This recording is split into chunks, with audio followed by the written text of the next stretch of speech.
Saud- Saudara, kami hadirkan informasi soal hari ini bakal calon wakil presiden Muhaimin Iskandar memenuhi.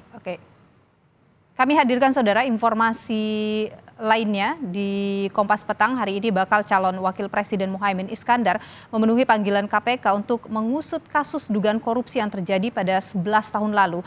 Meski tudingan politisasi tak bisa dihindari, KPK didesak untuk tegas mengklarifikasi keterlibatan Caimin dalam kasus pengadaan sistem proteksi TKI saat ia duduk di kursi menteri.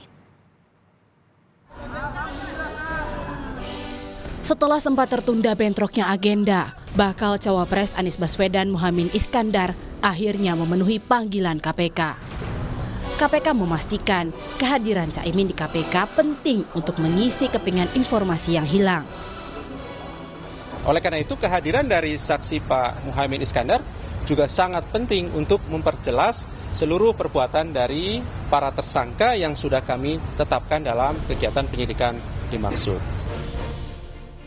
Caimin dipanggil sebagai saksi dalam kasus dugaan korupsi pengadaan sistem proteksi TKI di Kementerian Tenaga Kerja dan Transmigrasi saat dirinya menjabat sebagai Menaker Trans pada tahun 2012 lalu.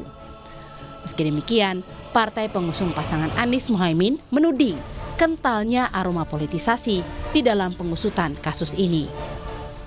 Kami yakin bahwa Caimin tidak terlibat karena menurut informasi yang kami terima dari kawan-kawan di sana, sudah gelar 8 kali atau 7 kali gelar perkara ya. Itu tidak ada bukti apa-apa. Tapi KPK mengapa memanggil persis setelah Caimin diumumkan menjadi calon wakil presiden? Selama 12 tahun, kasus ini kan nganggur, nggak diurus. Walau tudingan politisasi tak bisa dihindari, KPK didesak untuk tegas dalam menjalankan proses hukum dan mengklarifikasi keterlibatan Caimin dalam kasus ini. Dalam perspektif hukum, Saudara Gus Coy, tidak ada namanya kemudian karena ini pilpres, kemudian jadi istirahat. Sama dengan saya kasih contoh, kader Anda, sekjen Anda tuduh kemudian teriak-teriak ini politisasi.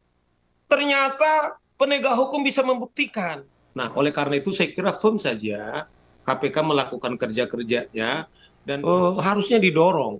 Tetapi jangan dikait-kaitkan. Memang kalau kita kaitkan karena ini sudah tahun politik, itu menurut saya kontraproduktif malah kepada calon. KPK sudah menetapkan 3 tersangka dalam kasus yang terjadi 11 tahun lalu ini, yakni mantan Dirjen Pembinaan Penempatan Tenaga Kerja dan Transmigrasi Kemenaker yang kini menjadi Wakil Ketua DPW PKB Bali Reina Usman, Sekretaris Badan Perencanaan dan Pengembangan Kemenaker Inyoman Darmanta, dan Direktur PT Adi Inti Mandiri Karunia.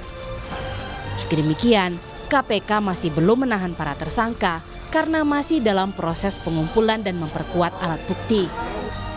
Usai diperiksa KPK, Muhaimin berharap keterangannya bisa memperjelas kasus dugaan korupsi yang terjadi di eranya. Tim Liputan, Kompas TV.